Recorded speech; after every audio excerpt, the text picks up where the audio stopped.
Okay, are we live? Someone let us know in the chat, and we're gonna get started. We're live. We're good. Okay. Sorry about that. Oh man, technology. Welcome back. I think we're good to go. Again, my name is Jeremy Capone, wellness chef, ELLICSR Kitchen Program. We're joined by Steph Gladman. Steph, how's it going? I'm great. Hi. I'm laughing because, technology is just such a delight these days. Anyways, welcome everybody to our live stream cooking class. Today, you're in for a treat because today's topic is really around planning and strategizing healthy lifestyle and healthy meals. So many times I get questions from my patients. They know what to eat, but the trouble is sometimes kind of figuring out a plan and, knowing what to do, when to do. And so Jer and I always talk about how, eating well really involves 4 different stages. So there's the thinking, which actually for a lot of people, this is the most tiresome, most energy draining. What are we going to eat tonight, this afternoon, whatever. Then taking time to, go to the grocery store and get all your food. The third step is actually preparing it. So that's also could take a really big chunk. And then, eating and cleaning up. So based on those, 4 different categories, today's topic is really going to focus on how to highlight and strategize these into your day-to-day.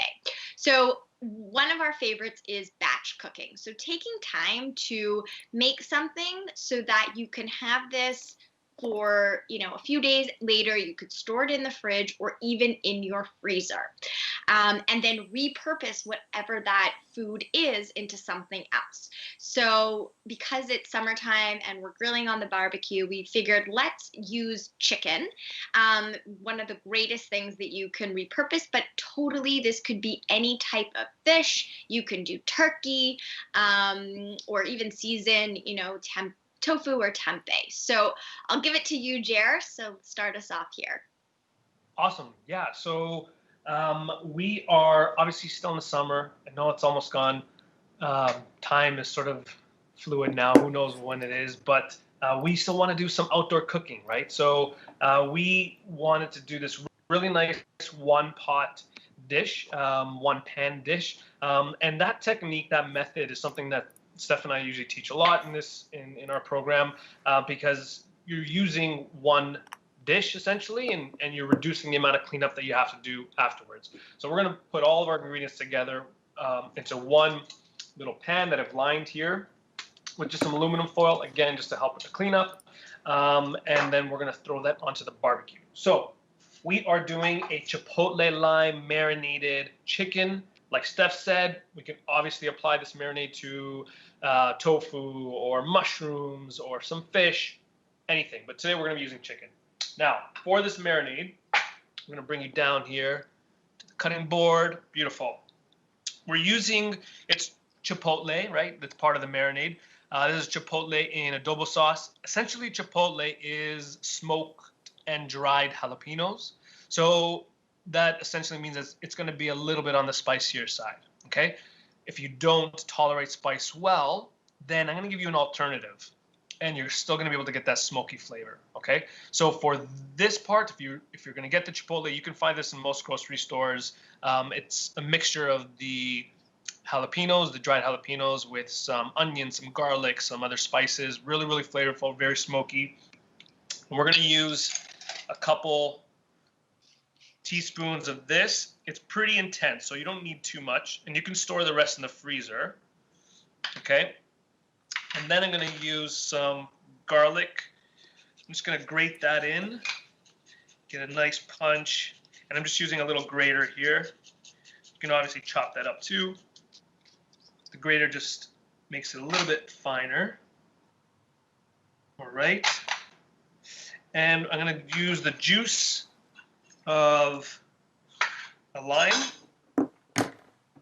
and that citrus is going to add a ton of flavor and help to even tenderize the chicken a little bit. All right, now this is fairly simple, okay? Really didn't add much. I'll finish that off with just a little bit of olive oil just to bring everything together, but I don't really need too much there. Okay, super, super simple. This is going to be very flavorful, and it's a marinade, again, we can apply to all kinds of ingredients. So you guys can see that. Awesome. Now, if I don't like spice, what I can do is a substitute. Instead of the chipotle, what I'm going to do is take some of this, which is smoked paprika. Smoked paprika, again, you should be able to find it in almost every grocery store, online for sure. It is a smoked paprika. It's not spicy at all, but it has a very nice smoky barbecue flavor to it. Absolutely delicious. So you mix a good teaspoon or two of that with a little bit of tomato paste, and then the remaining ingredients, the lime juice, the garlic, and you have this beautiful smoky barbecue rub without that spice. Okay, so you can go two ways if you like the spice or if you don't. Now, that marinade is ready to go. We can apply that to a whole chicken. We can apply that to like even chicken pieces. I broke down chicken. I cooked half earlier, and now I have the remaining half here. So I have one breast, one leg. Obviously, for meal planning, you can do more, right? Do like 12 chicken thighs, or do a couple whole chickens so that you have leftovers set up for later. And then what we're gonna do is pour that marinade over top, and just try to rub it everywhere as much as you can. Just remember that you are touching raw chicken, so practice food safety.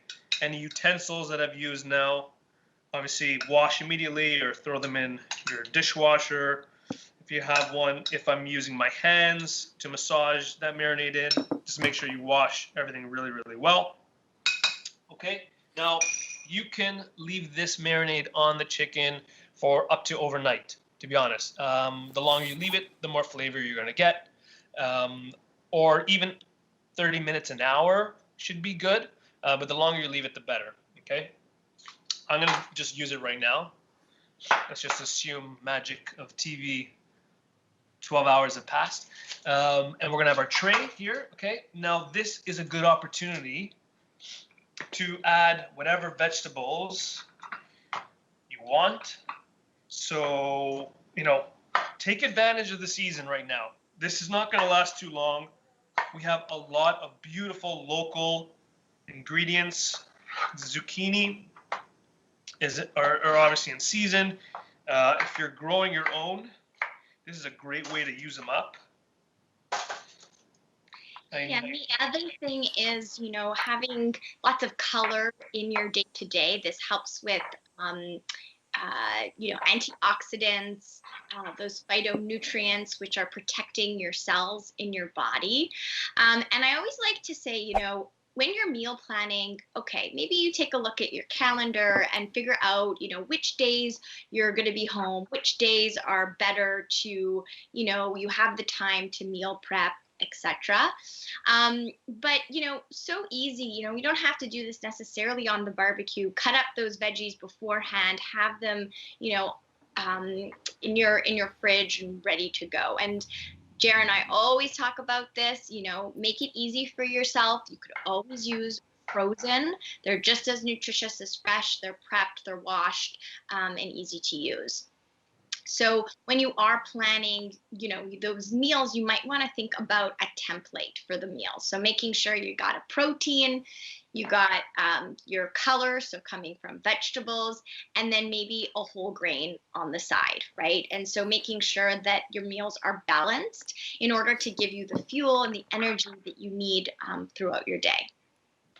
All right, so I threw some peppers in there, some little, these are shallots, but you can throw some onion. Again, use whatever you have. Like Steph said, reaching into the freezer is an awesome way to save yourself some time and some energy. Everything's washed, prepped, done for you. I can easily throw in some frozen corn in here as well, and it'd be beautiful. I'm also going to throw some black beans in there. So I have some canned, drained and rinsed black beans. Again, that's a really easy recipe. It's already cooked. It's already prepped. Don't have to do much. throw some in there. And then I'm going to do just a very, very simple salt and pepper. Nothing too fancy here because the chicken with that marinade is going to be sitting on top. And all that flavor is going to seep down into the vegetables. So I'll add just a little bit of salt and pepper and just a touch of olive oil. I guess my touch of olive oil might be different from everyone else's touch of olive oil, but you don't need too much, essentially. All right, and we'll give this just a little mixy mix here, just to coat everything evenly, okay? And then that chicken that's been marinating for 12 hours or so, just put that right on top. Any of that extra marinade, don't let it go to waste. Just pour it on top there. Beautiful. And now that is ready to go either in the oven. If you're doing it in the oven, I would suggest let it slow cook. So I would go 375, don't go too high, and then let it cook for like 90 minutes, up to 2 hours, even if you want to drop it to 350.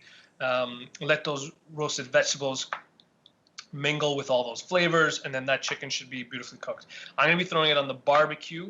Now, anytime that we cook on the barbecue, especially when we're cooking with meat, now this is in a tray, so it's protected from the grill.